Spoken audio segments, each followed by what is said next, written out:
welcome to Sticks and Stones. We are your hosts. I'm Josh. I'm Vassy. And we're here to discuss everyday topics. And today I think we have an important topic to talk about, something that's near and dear to both of us, and that is brotherly love. Right? I'm going to let you kick that off. Well, the reason why I want to share love is because typically, for whatever reason, men don't do it often enough. We don't tell each other that we love one another, and often it's said too late. So I want to make sure that I have an opportunity to, for one, tell you I love you, man. I love you. And if there's anyone out there that is waiting or hasn't told their buddy or their best friend or whoever that they love them, they should do so. So, you know, like a lot of young men that, you know, we grow into manhood, that was something that was never really impressed upon me as a young man. That I think that if we normalize that, I think that could make a difference, you know, for a lot of people. But, you know, even if it doesn't, which I would imagine it would make a difference for us. And I think, you know, selfishly, it's primarily, you know, why I would want to do that, you know, anyway. But if it does, you know, help somebody that just sees that showing emotion towards their friends is still masculine. And believe me, I'm not one of these guys that, oh, you need to get in touch with your feminine side. If that's you, that's fine. That's just, you know, certainly not the way I would interpret this. But being able to tell your good friend, look, man, I love you. You know, I think it's important. And I think the point here is you don't need to wait for that. Like, you don't need to wait. You don't need a timetable. Hell, I don't even think you need a reason. No, other than being in one another's presence. You know, we talked about this last time. You showed up for me when I really needed someone and I wasn't expecting anyone. You didn't say I love you, but you showed that you love me. And that's equally important. We don't, for some reason, men, young men, old men, all men hold in their feelings. Sure. And I'm one of them that used to do that. Now I'm probably telling people I love them. I don't know if you can tell someone you love them too much, but every time I get an opportunity, I tell my friends, especially my male friends, that I love them because I do. And I don't want them to, you know, people have good days, bad days. You never know what kind of day someone's having. Oh, for sure. And those three little words can make all the difference. You know, you've mentioned that a number of times to me about when I came to visit you. And I don't want to say it was just another day because I don't want to trivialize it, but it was within my control to do that. I had no idea it was going to have that sort of impact on you.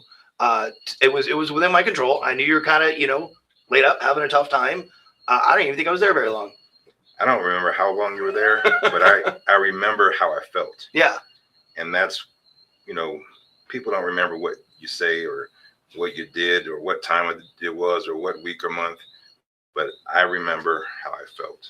You know, and you know, along this topic, it was a mutual friend of ours that first told me that he loved me, and it was just a closing, you know, hey, love you, and I was like, that's weird, you know, and he was like, is it? I'm like, yeah, I think it's kind of weird. And the more I thought about it, it really wasn't, you know.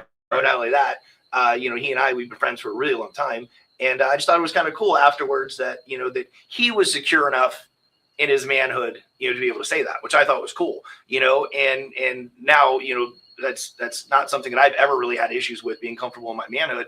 But like you said, as we grow up as young men, that's just not something that, you know, is encouraged. It's not something that is you know, fostered. It's not something that is normalized. You know, when I was a kid, I'd kiss my grandma on the cheek and shake my grandfather's hand. Sure. Why? Like, why didn't I kiss both of them on the cheek?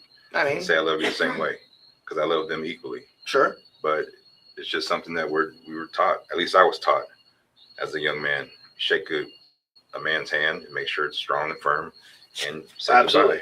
And I still think that's a good idea. 100%. Shake a man's hand and make sure it's firm. It's important. That's what she said. Sorry. But I mean, I think it's important that that we can show who we are without having to sacrifice. First off, what somebody else thinks. One of the benefits about getting older, and I've never really been one to care what people think overall, but the older you get, really the less you do care about that. But what a gift to be able to give a young man, just be able to say, tell your friend you love him. In life, we really don't get that many friends. I know a lot of people, right? But how many friends do you have, and what does that word mean to you? The older you get, at least in my case, that word actually means something. Like, it has a lot of meaning to it. And to be able to tell your friends, hey, I love you, because that's important. The older we get, really, that didn't even matter. It matters more, I suppose, but you don't know when the next time you're going to see that person is. Right. I think it's really about emotions, right? Typically, men are supposed to have very few emotions. Sure. Or at least not show them. And the ones that we typically show are anger, try to show strength and masculinity. And those are all great. But what about the times when you're down and out and you feel weak or sad? We should be able to express those also equally with our friends.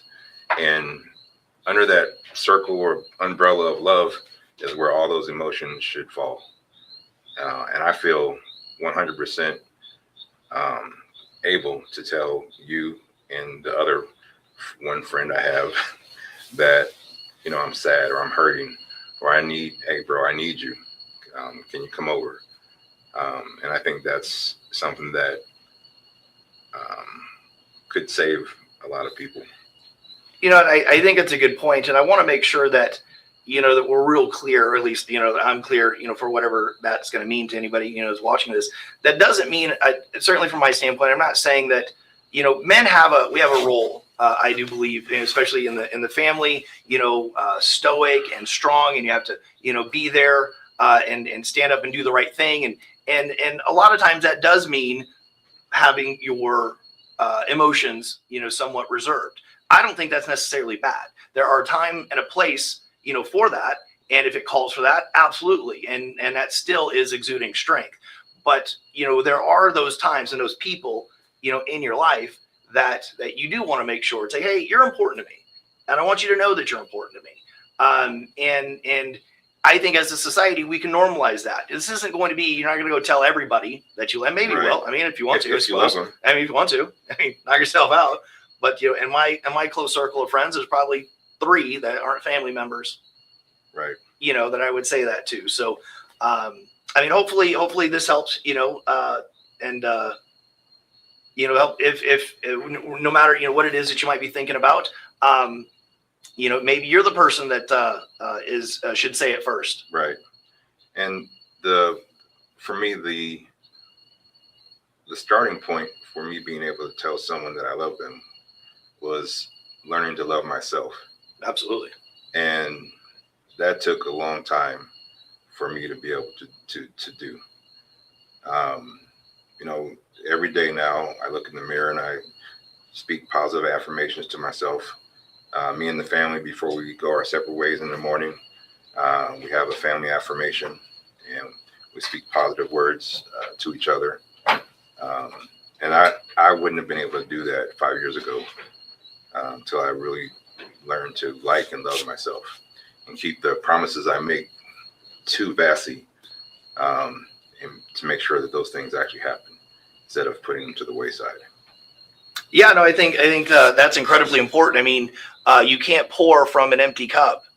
If you're struggling with how do I love myself and what does that mean, hopefully you do have some friends that you could talk to. But that is important, to be comfortable with who you are, know who you are, and be able to love yourself. And if that's something that you're struggling with, then look in the mirror and be honest with yourself.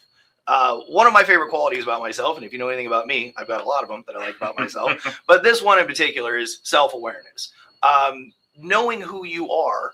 And if there's something that you don't like about yourself, then look yourself in the mirror and really make the tough decisions and do what's necessary and do the work to fix that so that you can love yourself. But also, on the other side of that, if there's something that you do like about yourself and maybe other people don't, I think that's okay to still like that about yourself. Maybe you just need to find new friends. That's a them problem. Yeah, that's a you problem. That's a somebody else problem. You're the one who has to live in your skin. You're the one who has to love you. If you can't do that, then you're not going to be able to love anybody else. There's no amount of love out there that's going to help you, with that. You have to be comfortable with who you are, and I think that's fantastic. There was definitely a time in my life where I was saying my daily affirmations. Right. Right after my divorce, starting a new career, you're like, I don't know how I can do this, but you find a way. And like, for me, you have to be honest with yourself. Right. I was just, I got to a point and I was like, what's next? What's my next step to bettering myself? And talking to myself in the mirror was the first thing I did. And positive words make a difference. I do it in the gym now. There's mirrors everywhere in the gym. So I look at when I'm tired, I'm like, okay, come on, Vassy, you can do it. You can do it. And it's just it's not something that I have to force anymore. It's just something that happens naturally. And that's actually a good point that you make. In the early going, if that is something, force yourself. If something that you have to do that you wouldn't necessarily do otherwise, that's how you build a habit. So you have to make sure that you are doing the things that are necessary to take that next step. And if you have to force yourself to do that, that's okay. You have to build a new habit. At some point, it will become habit forming, when you do that. Just like today, after you see the show, you might not run up to your best friend and say, hey, I love you. Right. But hopefully you think about that. Right. And then hopefully years down the road, it doesn't just become this obligatory sort of thing. I had this family that I grew up next to when I was young and across the street. And they would always say, I love you before they left the room every day. And I thought, you're just saying that is kind of like a see you later sort of thing. And whether they were or weren't, that's just how I saw that. And to me, that had a negative, impact. And I want to make sure when I say it, I genuinely mean it. So maybe they did. I don't know. Maybe I wasn't giving them enough credit. From the outside looking in, that's how it looked, to me. And so when I do tell somebody, I love them, it's important to me. And I mean that. And I know I love myself. So, it's a lot easier for me to do that. And I certainly don't hand those out just like they're candy. Right. Well, with that said, I love you. I love you, brother. And you mean the world to me. Well, I appreciate that. I'm glad we met. I'm glad we're still friends. There were some rocky times. Yeah. And I'm glad it's all worked out, as friendships do. That's what happens with family. That is what's happening with family. You want to take us to break? Yeah. All right. We'll see you after this. See ya. If you want attention, you need more than an ad. You need a presence. Welcome to WWDBTV, your internet streaming TV station built for business and people. We create high-impact commercials and video podcasts with pro production. Then we help distribute your show where audiences already watch and listen. Your brand, your story. Broadcast ready. On streaming, on social, and beyond. Ready to be seen? Visit WWDBTV.com and book your production today. Welcome back to Sticks and Stones. I'm Josh. I'm Vassy. And we talk about controversial topics sometimes. Last segment wasn't so controversial, but I think it was by design. So if we talk about things that make you a little uncomfortable, here is your chance to exit out of this conversation. Today, I wanted to talk about some current events.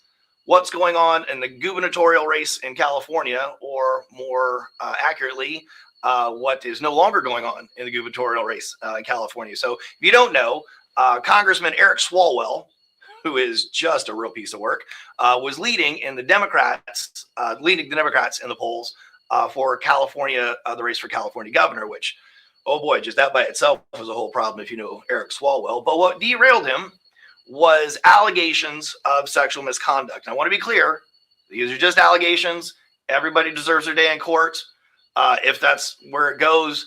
But what I wanted to talk about, today is not too long ago, we had the whole Me Too movement. Right. I mean, if that helped you, great. If that was something that you were experiencing at the time, and that was something that you could work through, as there were some people that I knew that they needed to get that out. So great. And I think there were some good things that came from that. Identifying, misconduct in the workplace. Interestingly enough, and I don't know how much time I want to spend on this here, I'm going to go off. I've also now, over the last several years, seen women that can, that are in positions of power, that can abuse their positions as well. So what has largely been a male-dominated space, because Right. I mean, I think 99% of the people who are in these positions are men. We're proving that it's not just gender-based that you can do that. But the point was, that there is sexual misconduct in the workplace. And I was listening to somebody that was kind of interesting about this. In Congress, there's no HR department in Congress. Right. Right. So like these people don't have an outlet, to go talk to somebody about that. And then when they do, I mean, when was the last time somebody got accused of sexual misconduct and the perpetrator was like, yeah, I did that. I'm sorry. sorry about that. Or I don't think anybody ever does that. But one, it's like, how can you identify, this sort of thing? And two, what can you do about that? I don't know. Do you have any thoughts? Well, for me, I have 3 daughters, and 2 of them are in the workplace. One of them will be soon in the next couple of years. And teaching, showing them that it's okay to talk, come out, whoever that person is, I think is really important. And also on the person that has the power side, recognizing what you may not think is misconduct, but could be misconduct. Those things are important, because there's been times where I've seen something and to me it didn't look like misconduct, but someone pointed out to me, this is the reason why it is. And after having heard and seen those reasons, it changed my mind. So I think it's important. I think on that note too, it's important also to where you're not just jumping to conclusions. There is clear sexual misconduct in some places, and obviously those people need to be held accounted for. That's true, but not everything is misconduct. But what I would do, and what I try to do, is in the workplace, those things are just non-existent. Like I'm not going to go date somebody that I work with, and I'm certainly not going to go hit on somebody that I work with. There's plenty of people out there in the pool. And that's just not necessary, to do that. So I think, especially from a male vantage point here, the best way to avoid any semblance of impropriety is just not go near that. Unfortunately, now we have to be in multiple people in a room together. Which, hey, if that's the way it has to be, that's fine. Better safe than sorry, like that. But I think what I would just say is that other people you should not be alone with a colleague of the opposite gender. I don't think. I mean, it's unfortunate it's come to this, but it has, because things can be misconstrued. Yeah. You just said that somebody pointed out that could be misconduct, and you didn't think it was. What do you know? What is and what isn't? Unfortunately, that's the world we live in. I think just what I could say is from in the workplace, just don't do it. I mean, there's plenty of people out there that you can go talk to and date. They don't have to be people that you work with, and that can be easily misunderstood. Yeah, it's just having, like I said, my daughters, I want to make sure that they're protected, make sure they understand that they have to speak out, because I don't want to have to hurt anybody. As a dad, your daughters are everything to you, and it's our job as parents to protect them. And the last thing I want is for my daughters to be working in the workplace and having told HR or whoever this is what's happening, and there's no response. So, to the people that have power, make sure that you're doing the right thing. Treat people the way you want to be treated. because it's going to come back, and it's whether it's today, tomorrow, 10 years from now, it's going to come back and get you. So just do the right thing. I do think I can easily speak for all the fathers in the world, or at least most of us anyway, the good ones. I think we would all, agree with that. I'll never forget, the first time that I was told that I was going to have a daughter and a baby girl, and how that made me feel. And still to this day, I would do anything to protect her. I'm very fortunate that my son-in-law is a great, great, great kid. I've said many times that my son-in-law is exactly the kind of guy you want your daughter to marry. So I'm a very fortunate guy, like that. That being said, I still am protective of my daughter. I'm also a man, and I also understand the trials and tribulations and the issues that men face. I've never been accused of sexual misconduct, No, me either. and I don't ever want to be. No. Clearly I'm not going to put myself in that position, but what I was speaking from is somebody that might misinterpret some behavior or something like that. And from a male standpoint, that's a real thing. That is a real thing that really happens, is that somebody says that is misconduct. You're like, hey, that's not what I meant at all. So I think, at least for me, don't put yourself in situations, that's like that. I definitely would not put myself. The situation I was talking about earlier, it was just a simple. I don't see that as misconduct. Right. But it wasn't a wanted touch, and it wasn't, I didn't have your permission. Yeah. And those are things that can get turned into bigger things if you're not careful. And see, while you still would have a hard time convincing me that was sexual misconduct all by itself. I mean, if there were things that led up to it and so on and so forth, but just by itself. That being said, that doesn't mean that she can't say that or doesn't feel that. So just don't do it. That's the world we live in. And in a lot of ways, it's unfortunate, but it is the world we live in. This is 2026, America. And there are going to be those people that don't want you to touch them. Yeah, when I was a kid, I was taught to keep your hands to yourself, and I think that still stands today. Don't touch people that. That's solid. I mean, I think for the most part, you would know somebody that is very okay with you doing that versus somebody that's not. But I mean, I've got an 8-month-old granddaughter now. I've got nieces. Most of us are going to have girls or women in our lives, and so we understand. We hope so. Understand how that affects them. But also at the end of the day, I want to make sure that I know that's not only they okay, because clearly we're going to do what we need to do to protect them. But I don't want to find myself in a situation where I have to explain something that was innocent as far as I was concerned. And I think the only way to do that is to not put yourself in those situations. That's the world that we live in right now. And Eric Swalwell is finding that out right now. I have no idea if he's guilty or if he isn't. But in Congress, this isn't the first time. Likely will not be the last time. In politics, it's definitely not the first time. Nope. Likely won't be the last time. I think they have a similar problem in Hollywood, a similar power dynamic there as well, to where you just, it's hard that you speak up when something like that is happening, because if you're an aide to a congressman or woman and you speak up, then are they going to negatively affect your career path if you have ambitions of doing that? Same thing in Hollywood, to where a lot of people look the other way because of Harvey. Weinstein. Because if you said something, then you probably have a hard time getting a job, after that. Right. And when it comes to that, I mean, I don't have all the answers. Certainly don't have the right answer to that. I can just say, to protect yourself, as men, don't put yourself, in that situation. And also, if your daughters or somebody that you love and that you care about, make sure that you're always talking to them, and that you're somebody they can talk to. Right. So if anything like that comes up. And if you're a woman or a man and it happens to you, don't be afraid to speak up and speak out loud. Yeah, like I said, I mean, I think that the 21st century in America has proven that it can go both ways. It can.